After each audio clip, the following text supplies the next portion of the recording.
La fe mueve montañas y eso tú lo conoces. La fe hace que viva lo que ya estaba muerto, por la fe cobra aliento. La fe no admite dudas y no cruza los brazos. No se sujeta al tiempo, no se rinde al fracaso. La fe sigue luchando. A la luz de una necesidad y de preguntas que yo mismo me hice, reflexionando en esa misma línea, yo me hice una pregunta. En el Nuevo Testamento nosotros tenemos mencionados a los fariseos, a los saduceos, tenemos mencionados a los esenios, tenemos mencionados un montón de personajes o grupos judíos, pero yo dije, ¿y de dónde salieron? ¿Realmente de dónde salieron? Porque Mateo no nos habla nada sobre cómo nacieron, aparecieron o surgieron estos grupos religiosos, y a la luz de eso quiero traer una enseñanza para explicar ¿qué fue lo que pasó? Entonces, entre el libro de Malaquías, que es el último del Antiguo Testamento, y el Nuevo Testamento, que es Mateo, hay 400 años de silencio. Es decir, en la última palabra profética en Malaquías se declara y de repente como que se apaga la radio, se baja el switch o algo por el estilo y quedamos totalmente sin información. Y de repente aparecen ciertas cosas y ciertos momentos y ciertos elementos. Pero para entender esto me gustaría que me acompañara a la última vez que Dios habló en el Antiguo Testamento. Y está en el libro de Malaquías. La última vez cuando Dios habló a la nación de Israel. Malaquías 4, versos 1 al 6. Usted sabe que es que uno esté hablando con una persona y de repente esa persona da media vuelta y se va y usted se queda con la palabra en la boca. Usted le iba a preguntar, le iba a decir, no sabe qué más hacer, pero la persona que le puede dar información simplemente estando hablando con usted hace silencio, gira y se va y deja un tiempo totalmente ausente de voz de Dios. Y el problema cuando no hay voz de Dios, aparecen voces humanas, demoníacas y lo demás. Amén. Leemos juntos, por favor, Malaquías 4 del 1 al 6. Dice, porque he aquí viene el día ardiente como un horno, y todos los soberbios y todos los que hacen maldad serán estopa. Aquel día que vendrá los abrazará. Oh, ha dicho Jehová de los ejércitos, y no lo dejará ni raíz ni rama. Mas a vosotros, los que teméis su nombre, nacerá el sol de justicia, y en sus alas traerá salvación, y saldréis y saltaréis como becerros en la manada. Hollaréis a los malos, los cuales serán ceniza bajo la planta de vuestros pies. En el día en que yo actúe, ha dicho Jehová de los ejércitos, acordaos de la ley de Moisés mi siervo, al cual encargué en Horeb ordenanzas y leyes para todo Israel. He aquí, esa es la palabra, yo os envío el profeta Elías antes que venga el día de Jehová, grande y terrible. Él hará volver el corazón de los padres hacia los hijos y el corazón de los hijos hacia los papás. No sea que yo venga y hiera la tierra con maldición. Esas son las últimas palabras de Dios en el Antiguo Testamento. Y no hubo más palabras, no hubo más profeta, no hubo más información del cielo. El cielo se cerró. Hubo 400 años. Mire, 400 años es demasiado. Sin 85 que tiene el pastor Pineda ya es bastante. Ahora imagínense 400. Si eran 4 pastores Pineda. 4 y medio. Ay, Dios mío. 400 años de silencio divino, donde cayeron 4 grandes imperios. donde el mundo vio nacer el Salvador. Pero si uno no sabe lo que sucedió, no puede entender el tiempo donde Jesús nació. Porque si uno no entiende el trasfondo, simplemente Jesús es otro de los que dijo que Él era el Mesías. Y los judíos decían, y así vinieron un montón antes diciendo que eran el Cristo. Entonces, si uno no conoce lo que pasó, es necesario aprenderlo esta mañana.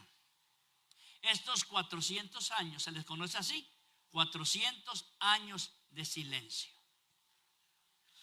O algunos le llamaríamos silencio divino. Dios no habló.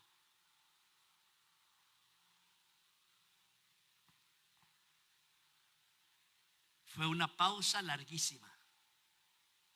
Oraban y Dios no contestaba. Ayunaban y Dios no contestaba.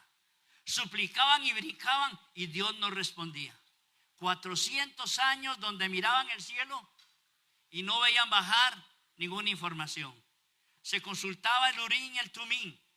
Se consultaba lo que pudiesen consultar y no había una respuesta de Dios. No entendían, no tenían explicación alguna ellos. Y nos damos cuenta que entre esta situación difícil en la que está el profeta Malaquías y el momento donde aparece ese momento donde se rompe el silencio, en ese lapsus sucedieron tantas cosas. Y eso es lo que quiero enseñarles esta mañana. ¿Qué sucedieron durante estos años? Eventos importantes han preparado al Señor. Todo ese silencio era preparación para la venida de Jesús. Era para el nacimiento de Él. Era para aquel momento glorioso. Era todo eso amarrado y detenido como una gran represa. Un río que atraviesa un obstáculo y se acumula y se acumula y se acumula y se acumula. Porque tarde o temprano alguien va a quitar ese obstáculo y el río va a correr con toda la libertad. Pero para que eso sucediera, tenía que haber un idioma único. Para que eso sucediera, tenía que existir un camino. Y para que eso sucediera, tenía que existir un enemigo. Y quiero explicarles. Un idioma común era necesario. Es decir, que todos habláramos la misma lengua. Todos habláramos el mismo idioma. Todos pudiésemos escuchar y entender o leer y entender lo que estamos haciendo. Necesitábamos que alguien construyera un camino que uniera a los pueblos y las naciones. Pero necesitábamos también un enemigo que nos motivara a buscar de Dios. Eso era necesario. Entonces yo me hice estas preguntas. ¿De dónde salieron los fariseos? ¿Dónde?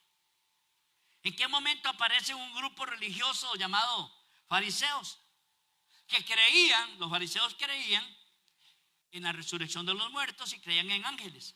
Pero a la par de ellos crece y nace otro pueblo, otro grupo religioso judío. Todos estos son grupos judíos que se llamaron los saduceos. Ellos no creían ni en la resurrección de los muertos, ni creían en ángeles. Pero también delante de ellos estaba otro grupo, los esenios, que trataron de vivir y guardar la Torá, la literatura judía, de la mejor manera. Pero también existían los celotes, que era un grupo guerrillero que se formó para luchar contra el Imperio Romano. Todo eso, yo me preguntaba, ¿por qué? ¿De dónde? Realmente, a pesar de mi formación teológica, yo no me había preguntado esas frases de algunas cosas, porque uno las da por un hecho. Uno las da, existieron, existen y existirán. Pero siempre existe un momento donde inician las cosas. Primero, Israel está regresando de un exilio. 70 años.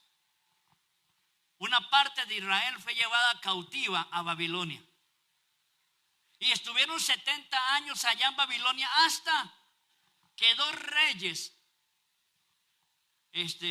lo que conocemos luego como los medopersas, tanto Darío como Ciro, que no eran romanos, no eran griegos, no eran judíos, eran medopersas. Y durante 70 años, ellos, los judíos, estuvieron esclavizados en Babilonia. Babilonia fue conquistada. El rey Nabucodonosor murió Artajerjes, murieron los otros reyes de su época, o los gobernadores de esa época murieron. Y apareció, de alguna manera, aparece un rey diciéndole a Israel: necesito que ustedes reconstruyan su pueblo. Y hicieron los muros. Otro rey vino: voy a financiarles para que reconstruyan su templo. No siendo judíos, no siendo babilónicos, eran medopersas. Y ellos financian y reconstruyen los muros de Jerusalén y reconstruyen el templo. Reconstruyen la adoración con 3 grandes regresos.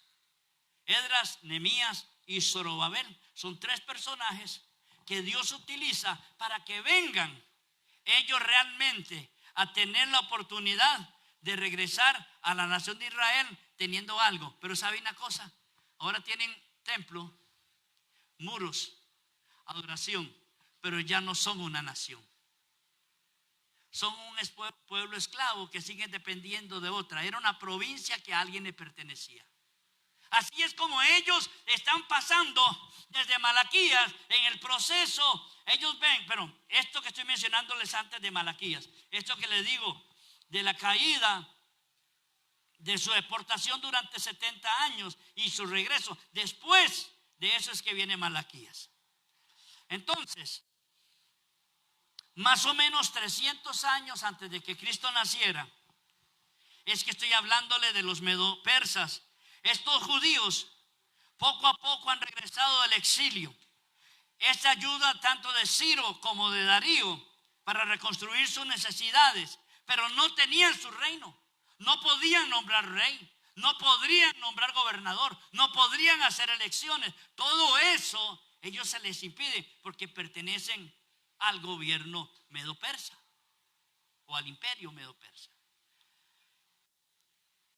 De repente en la historia aparece un personaje, un joven griego de nacimiento, muy inteligente, y a sus 20 años él comienza hasta llegar a ser el hombre principal en el ejército, y durante 12 años conquista el imperio medo-persa, Babilonia, y todos los pueblos adyacentes se los agrega. Este es Alejandro Magno. Este hombre logra hacer algo que nadie hacía, pero él fue muy inteligente. No solamente conquistó, no solamente gobernó parte del mundo con 22 años. Mire, aquí 22 años, a muchos ni siquiera se han casado.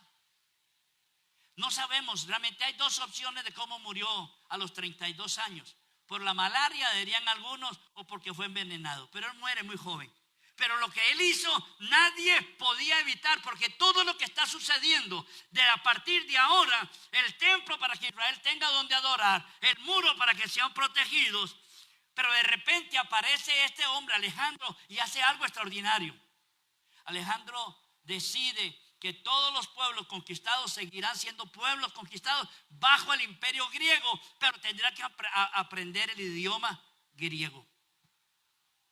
Y todos aprenden, todos, desde niños hasta viejos, aprenden el idioma que se conoce como el griego koiné, que es el pueblo el que lo hablaba. En el mercado se hablaba, en la cárcel se hablaba en el comercio, donde fuera se hablaba el griego koiné. Y entonces Alejandro dijo: eso es lo que todos van a hablar, todos, dejen sus idiomas y hablen donde quiera, pero todos van a tener que aprender griego.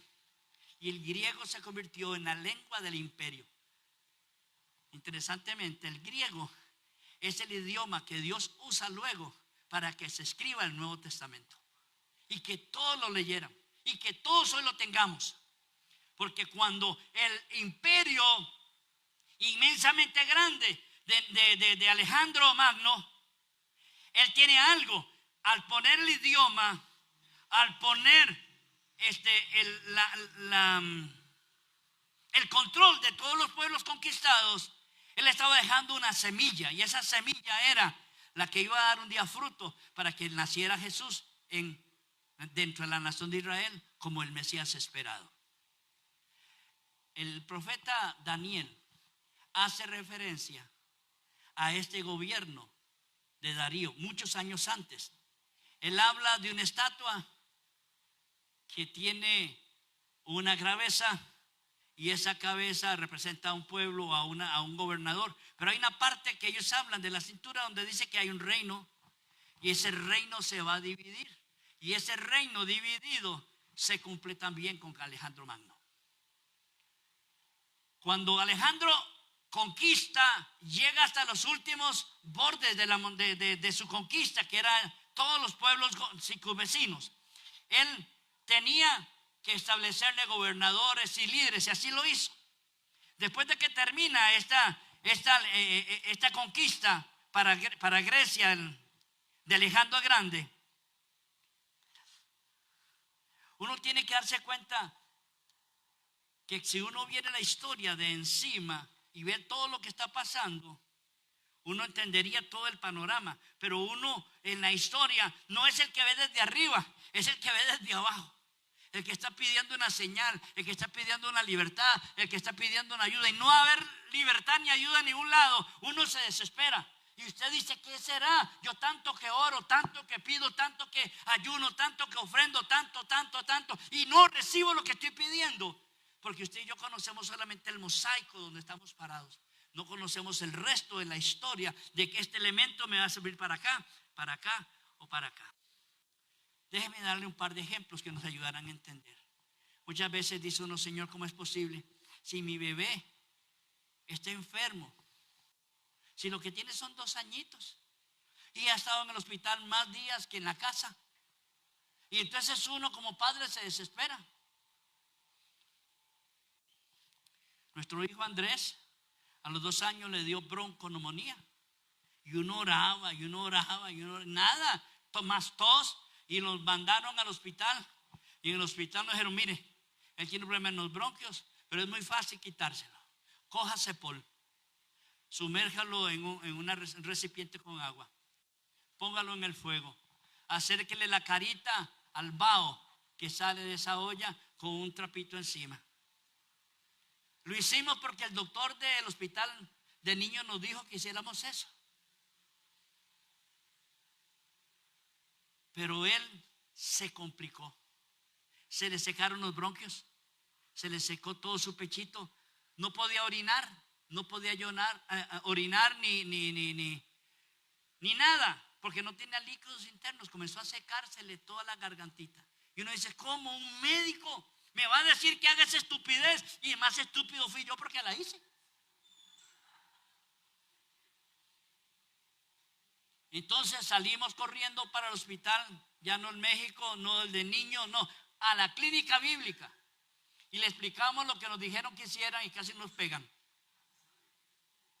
¿Quién fue el que hizo esa barbaridad? Bueno, y uno acongojado y todavía regañado.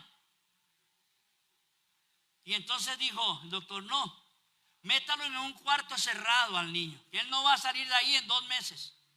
Ahí lo va a bañar, ni bañado, limpiado. Ahí lo va a cuidar, ahí va a dormir, ahí va todo. Vale que era muy niño en ese momento. Va a poner una cocinita. En aquella época me acuerdo que era como unas resistencias, que compraba unos cuadraditas que uno conectaba a corriente. Va a poner una olla ahí. Y yo: y me va a salir otra vez con el Cepol. Y va a poner en esa olla agua a hervir, pero le va a poner manzanilla en rama, para que todo el cuarto se llene de humedad y el niño pueda comenzar a respirar ese aire hasta que sus bronquios vuelvan a coger la vitalidad que necesitaba. Ok, yo eso lo cuento hoy tranquilamente, después de casi 40 años, ¿cierto? Porque ya conozco todo lo que sucedió. Pero aquel día en que estaba aquí metido en una tribulación, pagándole a un médico para que dime qué hacer, y eso que hago, lo hago mal.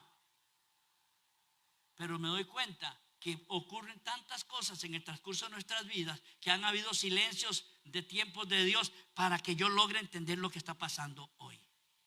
Eso pasó con la nación de Israel. ¿Qué más pasó? Usted sabe, cae el imperio medo-persa, cae el imperio griego, se divide en 4. Entre esos 4 hay un Antíoco, uno de los líderes que le dan uno de los 4 pedazos en que se divide el imperio griego, le dan a él, Antíoco IV. Y Antíoco IV odia a los judíos. Y como los odia, los va a conquistar otra vez. Le va a impedir. ¿Sabe qué hace? Entra al templo, que Darío y Ciro habían ayudado a construir años atrás. Ahora llega este hombre, Antíoco, entra al templo, trae unos cerdos, los mata en el altar, los sacrifica en el altar a Jehová, y el caldo lo echa sobre la Torá, los libros sagrados judíos. Sí, si un judío habla de esa historia hoy, todavía llora. Pero era necesario que viniera ese hombre, porque a raíz de eso se levantó otro grupo. Este otro grupo que se levanta, que se llama como la familia Asmonea. Y ahora en la Semana Santa van a dar las películas de Semana Santa, y entre ellos las películas de Masada. Véanlas, por favor, tal vez esto le va a servir un poquito más. Matatías era el papá de la familia.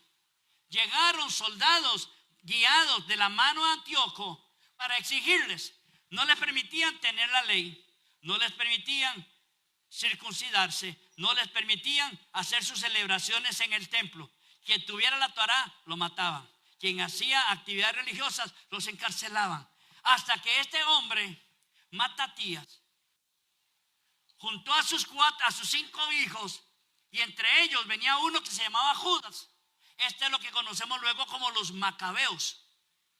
Ellos arman un grupo revoltoso que logran conquistar otra vez Jerusalén. Y al establecer Jerusalén otra vez es donde están apareciendo los que creen en la ley, los que respetan la ley, los que cuidan la ley, fariseos y seduceos. Ahí nace. ¿Por qué? Porque cuando viene una época de dificultad, una época de mucho dolor, de mucha angustia, hay algo interesante. Eran perseguidos por Antíoco, eran asesinados por Antíoco. Al levantarse la familia Asmonea, ellos como familia logran juntarse y hacer un ejército, y ellos logran liberar Jerusalén.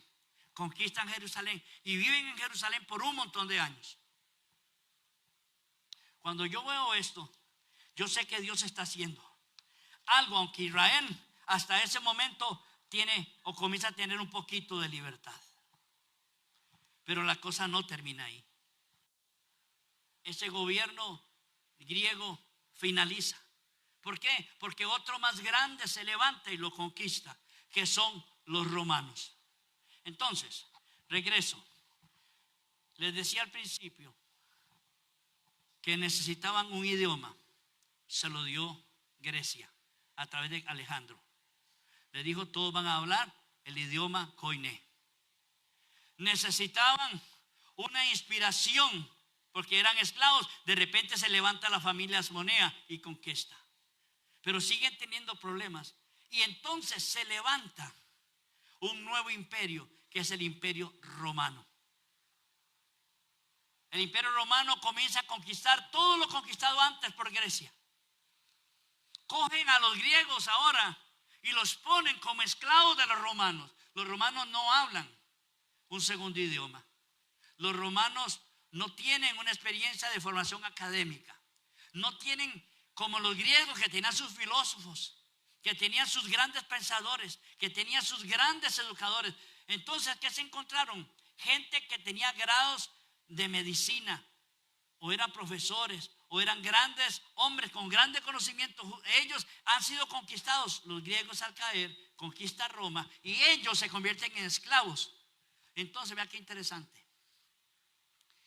Cogen un doctor, o un filósofo, o cogen a otra persona formada, y resulta que esa persona formada ahora es el que le va a enseñar a los hijos de los romanos, porque los romanos no saben nada. Entonces esos nuevos romanos comienzan a aprender un segundo idioma, comienzan a aprender sobre las leyes romanas, comienzan a aprender sobre las conquistas, sobre la guerra, sobre el arte. Todo comienzan ellos a aprender de alguna u otra manera. Y entonces ese resurgir del imperio romano, ¿qué es lo que hacen? Dijeron, bueno, Roma hizo algo inteligente, tampoco llegó a desplazar ningún pueblo. Ustedes son antes, eran griegos porque habían sido tomados los griegos, a partir de ahora van a ser romanos y le vamos a nombrar un gobernador. Ese gobernador, llámese Poncio Pilato o llámese cualquiera, y a ese le vamos a agregar un líder. En Israel le vamos a llamar a esta familia herodiana, vamos a coger uno de ellos y lo vamos a poner como líder, como rey, y vamos a poner a Poncio como gobernador. Este nuevo grupo que se levanta dice, solamente hay una situación, por ley tiene que construirse vías de comunicación entre este pueblo y Roma. Hay una frase que nosotros siempre escuchamos que dice, todos los caminos, es eso. Roma construyó en su imperio, en su época de imperio, construyó 80,000 kilómetros de carreteras. Mire, Costa Rica no lo ha hecho eso ni en 500 años. Ahora con 48 o 50 para San Ramón, tenemos 10 años de pegados ahí en la licitación todavía. Y la larga hacia Limón, que son 185, todavía estamos en veremos si se termina o no se termina. Pero Roma hizo eso. Caminos que hasta hoy se utilizan fueron también construidos, que todavía existen, 80,000 kilómetros de carreteras. Entonces se necesitaba un lugar, y ahí es donde viene lo otro. Ese es el camino que utiliza Pablo para llevar el evangelio. Y entonces, un idioma, un enemigo, ahora un camino para llegar el mensaje. Todo eso mientras había silencio de parte de Dios. Dios no hablaba, no le contestó a Israel, no habló por profetas, seguía en silencio. Y veían nada más su mosaico ahí. Estoy perseguido, estoy esclavizado, me han quitado mi tierra, mis hijos han muerto. Y todas esas necesidades que le rodean en su mosaico, el pueblo de Israel no lo entiende, pero Dios estaba trabajando en el silencio. Dios trabaja aún cuando tú ni yo nos demos cuenta. Dios nos oye aunque tú y yo no sepamos que nos está hablando. ¿E Israel sabía lo que estaba pasando? No. Pero todo eso era para cumplimiento de algo tan especial. Carreteras, un sistema político estable, conectado todos los distritos y pueblos. A esa manera es como Dios usa el evangelio para llegar a todos los pueblos de todo el mundo conocido, dijo Pablo. Pero ¿cuándo Dios habló? Tuvo un momento, así como hay un momento allá en Malaquías 4 donde dice, llegará el día donde se hará algo especial. Ese día llegó, y eso está en el libro de Mateo, capítulo 3, verso 1 en adelante hasta el 12, si no me equivoco. Mateo 3. Y si usted quiere saber más de ese texto bíblico, tiene que escuchar la predicación del jueves pasado, que mi esposa habló sobre Juan el Bautista. Juan el Bautista es el que fue anunciado, aquel que iba a hacer la obra portentosa. Un día iba a aparecer el profeta Elías.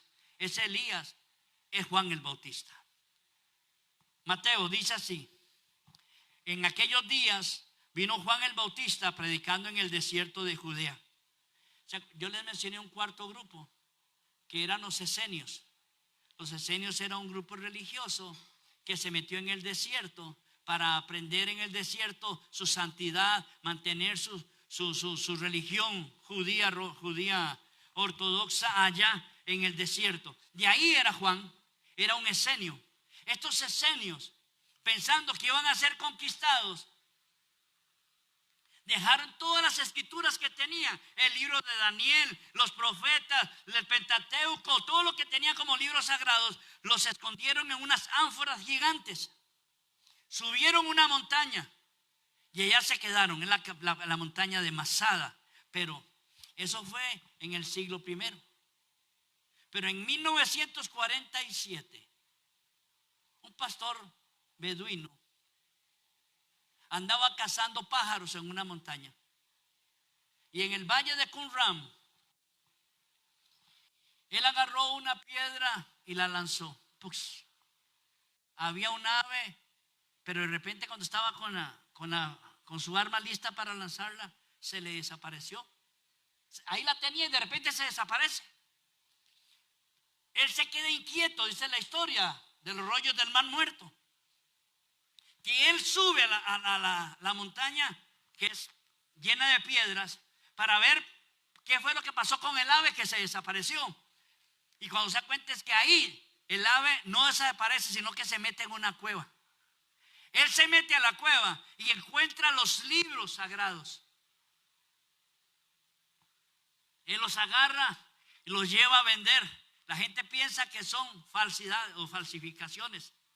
Lo llevan hasta que comenzaron, estoy hablando del año 1947. De repente esa zona era conquistada por un pueblo árabe y entonces todos los manuscritos pasaban a ser del gobierno árabe. De repente ese pueblo árabe lo era conquistado por otro pueblo y entonces ahora todos los manuscritos pasaban a manos de aquel. Hasta que un día que cogieron esos manuscritos y los donaron a un museo. Unos de Israel, otros de Grecia, otros de Inglaterra, otros en Estados Unidos. Si usted quiere saber un poco más de eso, hay un libro que se llama Las Cuevas del Qumran. Es una novela preciosa que se puede leer en un par de días y es la historia de los rollos del Mar Muerto. Si la puede, es impresionante y usted la puede hacer. Entonces, ¿qué es lo que sucede? ¿Se acuerda que le hablé de Masada? Masada es una montaña que era inaccesible. Es decir, tenían que subir la ladera hasta llegar allá arriba, donde estaba la familia Asmonea y todos los sacerdotes que ellos tenían allá. Cuando un enemigo subía, su mochila no cabía en el estrecho espacio para subir. Así que subía sin mochila y apenas llevaba su arma. Pero cuando ese hombre subía de la montaña y asomaba la cabeza detrás de la piedra para entrar, había otro que lo mataba y lo lanzaba por la montaña. Yo no sé, no me acuerdo si son 40 años o más que ellos duraron ahí sin poder ser conquistados. Roma, como no podía, ¿sabe qué hizo? En esa época comenzaron a traer tierra de otras regiones y esta montaña que era escarpada así, comenzaron a rellenar con materiales. Que imagínense cuántas carretas y vagonetadas trajeron, hasta que hicieron un camino que subía hasta la parte principal. Ahora podían subir con todas las tropas y conquistar Masada. Pero vea qué interesante. Ellos no sabían lo que se estaba gestando dentro, viéndolos construir durante tanto tiempo, que ellos decidieron mantener los libros en protección. Las colocaron en esas ánforas y ellos dijeron: somos 400. Echaron a la suerte y se hicieron 200 parejas. Una de esas parejas, una miembro de esa pareja tenía que morir. Echan a la suerte cuál de los dos moría y al que estaba condenado a morir lo mataban. Entonces de esos 400 solo quedaron 200. Volvían a hacer parejas, quedaban 100. A hacer parejas, quedaban 50. A esas parejas quedaban 25. Y ahí iban. Hasta que quedó el último. El que mató al anterior, que eran dos que sobraban, uno murió, el otro quedó vivo. Y antes de que Roma conquistara Masada, él se suicidó. Esos son los rollos del Mar Muerto que luego encuentran 1947 encuentras ese pastor beduino. Todo esto, ¿es casualidad? No. esos manuscritos que encontraron en Masada o en el Qumran, como quiera decirlo usted ahorita. Vea qué interesante. Es idéntico al libro de Daniel que tenemos nosotros en la Biblia. Eso ayudó para que pudiéramos considerar que el Nuevo Testamento y el Antiguo Testamento, que se encontró fracciones, es el mismo testamento que tenemos nosotros en la Escritura. ¿Por qué? Porque ellos mantuvieron, acuérdense del griego koiné, en el cual se escriben muchos de los libros, luego se traducen, etc. Ok, ¿cómo vamos? ¿Estamos perdidos? ¿O todavía nos falta un poquito ahora? ¿Estamos aprendiendo? Ok. Entonces, verso 2 del pasaje de Mateo. Dice que Juan el Bautista estaba predicando en Judea. Él era un esenio, de esos que murieron en Masada. Y él decía, verso 2, arrepiéntense porque el reino de los cielos se ha acercado. Pues este es aquel de quien habló el profeta Isaías cuando dijo, voz del que clama en el desierto, preparad el camino del Señor, enderezad sus sendas. Y Juan estaba vestido de pelo de camello, tenía un cinto de cuero alrededor de sus lomos y su comida era langosta y miel silvestre. Esta langosta son chapulines, ¿verdad? Para que nadie crea que es un marisco ahí. Y salía él a Jerusalén y toda Judea y toda la provincia de alrededor del Jordán. Y eran bautizados por él en el Jordán, confesando sus pecados. Y al ver que muchos de los fariseos, de los saduceos, venían a su bautismo, les decía, generación de víboras, ¿quién les ha enseñado a ustedes a huir de la ira venidera? Hagan pues frutos dignos de arrepentimiento. Y no penséis decir dentro de ustedes mismos, Abraham tenemos por padre, porque les digo que Dios pueda levantar hijos de Abraham aún de estas piedras. Y ya también el hacha está puesta en la raíz del árbol, por tanto, todo árbol que no da buen fruto será cortado y echado en el fuego. Yo a la verdad les bautizo con agua para arrepentimiento. Pero él, aquel, el que viene tras mí, cuyo calzado no soy digno de llevar, es más poderoso que yo. Él los va a bautizar en el Espíritu Santo y fuego. Su aventador está en su mano y limpiará su era y recogerá su trigo en el granero y quemará la paja de fuego que nunca se apagará. Amén, hasta allí. Malaquías hace referencia 430 años antes de esta escritura. Se anuncia la venida de otro profeta, se le llama como Elías. Ok. Quisiera darle una aplicación a esto. Permíteme unos momentos. Durante 400 años Dios no levantó profetas. El cielo parecía cerrado. El pueblo pudo pensar que Dios se había olvidado de ellos, pero la verdad es que Dios nunca ha dejado de trabajar. Nunca ha dejado de trabajar. Él hasta hoy, situación adversa que pases, es parte de la formación para ti, para un siguiente momento, una siguiente etapa, un siguiente mosaico. Aquí estás angustiado. Ya yo no estoy angustiado por la bronconeumonía de Andrés, ya la superó. Llegó luego una etapa de asma, que no podía andar sin camiseta y sin ropita, y un niño le gusta andar chingo y le gusta andar mojándose por todos lados. Habría que ponerle aquí a bombas, había que hacerle un montón de cosas por su asma, hasta que un día de tanto Dios en su misericordia se la quitó. Hasta la fecha ya no padece de asma, hasta donde sé yo. Pero vea qué interesante, hubo un momento de angustia por el asma y hoy me da igual porque no tiene. Si yo hubiera sabido que para el año 2026 yo podía hablar de que mi hijo no iba a tener el asma, estando yo aquí, yo hubiera tenido más tranquilidad y menos angustia por aquello.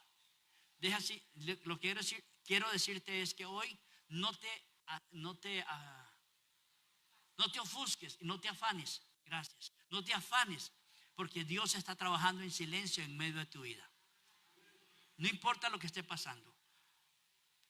Mientras el mundo pensaba que Dios estaba en silencio, Dios estaba moviendo la historia. Estaba quitando imperios, levantando imperios, colocando obstáculos, quitando obstáculos. porque era necesario que en el momento exacto, dice Gálatas 4, que el Señor fue enviado. En el momento exacto, el Señor Jesús aparece en la historia y nos da a nosotros una esperanza de vida.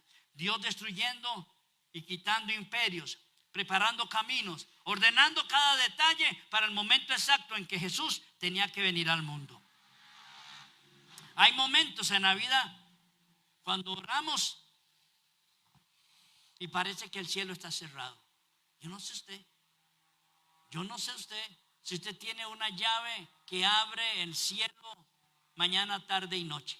Pero a mí me ha pasado en las épocas de desierto que uno clama, grita, llora, patalea y sufre y no hay respuesta. Ni puede uno manipular a Dios. Señor, si no me respondes en 15 minutos, me voy al mundo. ¿Ah? Señor, si usted no me responde es porque realmente no existe. Porque así nos da a nosotros, nos da esos camotes, ¿verdad? Esas cosas raras de retar a Dios. Y Dios, ay, entra en una congoja, ay, se va a ir al mundo, si en 15 minutos no le contesto, detengan el cielo, detengan. Dios, si quiere irse, váyase. De por sí la Biblia dice que Dios no envía a nadie al infierno, cada uno se va solo. Cada uno toma su propia decisión. Sigo.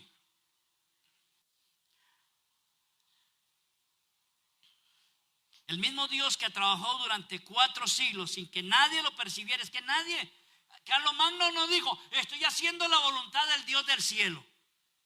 La familia Anonía decía, yo en el nombre de Jehová te detengo como. No. Ellos estaban peleando, saliendo adelante, haciendo lo que pudiesen, sin saber de que Dios tenía todo bajo control. Quiero decirte esto esta mañana. Dios tiene todo bajo control todavía hoy. Todo. No puedas decir, Señor, es que estoy solo. No estás solo. ¿Estás pasando por una etapa? Sí, sigue confiando. Sigue clamando, sigue pidiendo porque Dios tiene una respuesta. No la tiene en el mosaico de este momento, pero a lo mejor la tiene en el siguiente. Y si no en el siguiente, en el que sigue. Pero déjame decirte que Dios te va a fortalecer en este, te va a fortalecer en este, o en los que sean necesarios para salir adelante. No importa si matrimonio, si economía, bueno, yo estoy feliz por mi liga, pero a veces pienso que la liga también, ¿verdad? Tiene dificultades con Dios. Yo no sé. 4 siglos sin que nadie percibiera nada. Dios sigue obrando hoy en lo secreto. Y su silencio no es abandono. Su silencio es preparación. ¿Qué quiere Dios para qué quiere Dios que te prepares? ¿Qué está haciendo Dios para que te prepares? A veces a algunas mujeres les quita el caballero de al lado porque les estorba para crecer. Así es, les estorba para crecer. Hay mujeres o hay varones que sufren a sus 15 años porque la novia los quebró. Mire, yo prefiero que los quiebre a los 15 y no a los 21 cuando se casan, porque ahí no hay vuelta de hoja.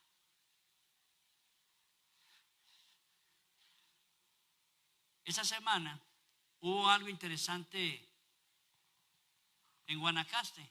En una parada de autobús, un joven mata a otro joven con un puñal. ¿Por qué estaban discutiendo? El asesino dijo, es que me estaba enjachando muy feo. Ahora lo van a enjachar un montón, pero en la cárcel. Cuando regresó a su casa, la mamá había visto la noticia. Y apenas llegó, lo agarró y lo entregó a la policía. Ese joven dice, qué bárbara mi mamá, qué bárbara, ¿cómo es posible? Mire, es mejor que vaya a la cárcel y que pase estos 35 años, tal vez aprenda algo. Pero si se queda afuera, mata a otro. Porque como no le hicieron nada. Yo tuve una experiencia esta mañana, está fresquitita. Siempre, aquí pasan toda clase de artistas. Parquea un caballero ahí en su vehículo, rapidísimo. Se baja y viene a llevar, a buscar a alguien, qué sé yo. Y me dice, hay un pastor aquí. Pero bravo, le dice. ¿Cómo? Si hay algún pastor, y sonaba a los músicos, ahí está Carlito, le iba a echar a Carlito yo. Le digo, yo soy pastor. Ojalá que sea de verdad, me dice. Y comienza a maldecir. La iglesia, a maldecir las cosas, a Dios. Ay, dije yo, ¿en qué me metí? venga para que le hable, perdóneme la frase. Uy, perdón. Venga para que le hable a esta sopa que anda conmigo aquí en el carro. Digo, ¿y quién es ella? Dígale, pregúntele quién es ella, no es nada. Vean, si ese hombre es bipolar, andaba en el máximo pico. Sí, andaba en lo máximo. Y otra dije yo, por lástima que no está Carlitos, porque entre los dos lo mandamos al psiquiátrico y lo atendés hoy en la noche. Y comienza a gritarme. Le digo, dígame una cosa, ¿y qué es lo que usted quiere? Y comienza a gritarme, a ofenderme. Yo me asomo al carro y le digo, ¿quién es él? Me dice, mi expareja. Y yo decía, expareja, porque está montada con él en el carro. ¿Por qué no se baja? Sí, yo digo, ¿por qué no se baja? Y se va. Pues es mi expareja. Y comienza a ofenderla. Y cuando le digo, yo no tengo nada que hacer aquí. Y le dije yo a él, y comienza a decirme un montón de vulgaridades. Mire, en otro tiempo no hubiera hecho nada tampoco. Yo no soy de pleitos. A mí me dan miedo los pleitos. Yo no sé usted, pero yo ahí no soy valiente. Ni a las ratas, ni a los pleitos. Okay. Mira, sí es cierto. No sé, estaba arriba, creo. Yo la busqué. Entonces, que mi esposa sí es cosa seria. Por eso yo lo digo siempre, yo soy mansito. Yo soy mansito. Y no me avergüenza decirlo. Ok, entonces, eso que vivo yo hoy, si tuviera la posibilidad de cambiarlo, no salgo. Si supiera que iba a pasar, ni siquiera me acerco a la puerta. Pero él hubiera seguido molestando a alguien de aquí para que saliera, porque su deseo era pelear, gritar, ofender, lo que fuera. Pero yo diciendo que Esteban saliera, y nada, salió Esteban. Al final, yo me vine, él se arrancó el carro y se fue a una velocidad y casi choca el carro de Eduardo. Porque Eduardo venía en ese momento. Cuando él sale, Eduardo viene. Ellos no saben lo que pasó, yo sí, ahora sí lo saben. Pero hay una verdad. Dios me guardó. Dios le guardó, aunque no nos demos cuenta. ¿Sabe por qué digo que me guardó? Porque yo estaba en los cables que está el poste eléctrico allí. No hubiera tenido posibilidad de moverme ni de correr. Ni de correr.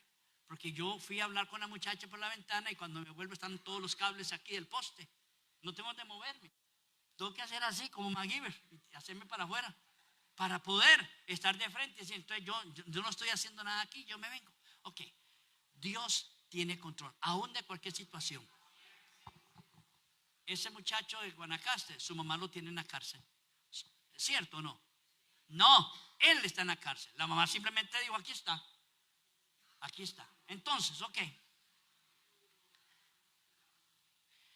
Déjeme decirle esto. De la misma manera, cuando Dios termina su obra en oculto, su respuesta va a llegar en el momento perfecto. Si hay silencio es porque todavía no viene la respuesta. Cuando venga la respuesta es el momento que lo necesitas. Yo le decía a alguien en un momento dado que una persona me debía un dinero y yo lo llamé varias veces y como no me pagó, me di a la tarea de pensar que la había regalado, aunque la plata en su momento la ocupaba y cuando se la cobré todavía la necesitaba. Bueno, pasaron tiempos hasta que un día él llegó a mi casa y me pagó. Me pagó.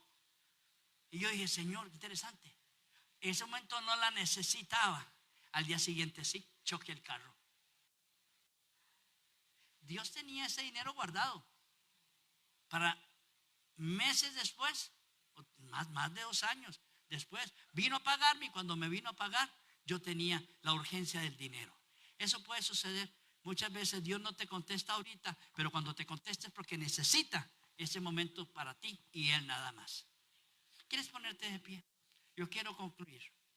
Entonces, nos ponemos en pie, sí. Entonces, escúcheme. Le dije que no era una predicación, era una enseñanza de la historia. Espero que usted haya aprendido algo esta noche, esta mañana. Pero déjeme decirle lo siguiente. Cuando el Señor vuelva a hablar,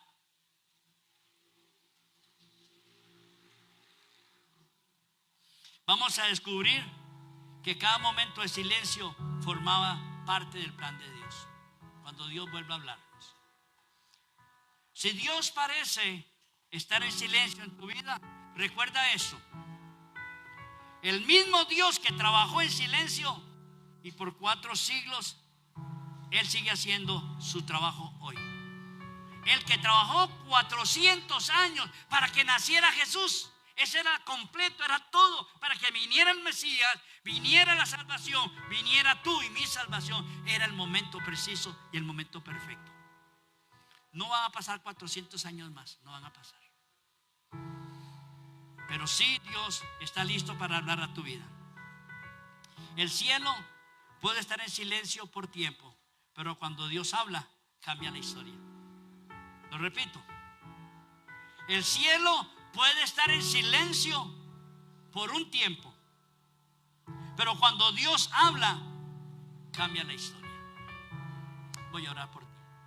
Señor, no sé por qué, pero hoy era el tiempo de compartir esta enseñanza. Señor, ¿qué imperio necesitas tú quitar? ¿Qué enemigo necesitas arrasar? ¿Qué problema necesitas corregir? Y por más que hemos orado, no ha venido una respuesta. Para los macabeos, Señor, fue una lucha armada contra el imperio romano, contra el imperio griego. Pero aunque fueron derrotados y murieron, Señor, su muerte tuvo un propósito. El evangelio nos llegó a nosotros por esos rollos que estaban ocultos en esa montaña. Señor, si conociéramos lo que va a pasar mañana, a lo mejor nos descuidaríamos, no pelearíamos, ni lloraríamos, y mucho menos no oraríamos, porque sabemos que va a pasar más tarde o mañana. Pero como no lo sé, ese ambiente de no saber es el que me lleva a mantenerme, Señor, buscándote, pidiéndote, suplicándote, Señor. Yo quiero orar, Señor, para que cualquier situación que las amadas y los amados en esta mañana tengan en su corazón, que les impide ver lo que va a pasar, es porque tú estás trabajando en el secreto y les vas a ayudar para cuando sea necesario revelar ese secreto. Padre, si es económico, da paz. Si es de salud, da fe. Si hay zozobra en su corazón, da esperanza. Si hay dificultad en su casa, extiende tu mano y una puerta para salir. Padre, tú que conoces los tiempos, sabes también nuestras situaciones difíciles. Por eso, mi Dios, yo lo sé, y así lo declaro en esta mañana, Señor, que tu silencio no es despreocupación, es un silencio divino con propósito para mi vida. Gracias, Señor, te damos. Guárdanos en nuestro regreso a casa y que tu gracia y tu poder sean con nosotros en todo momento. En el nombre de Jesús. Amén. La fe mueve montañas y eso tú lo conoces. La fe hace que viva lo que ya estaba muerto, por la fe cobra aliento. La fe no admite dudas y no cruza los brazos. No se sujeta al tiempo, no se rinde al fracaso. La fe sigue luchando.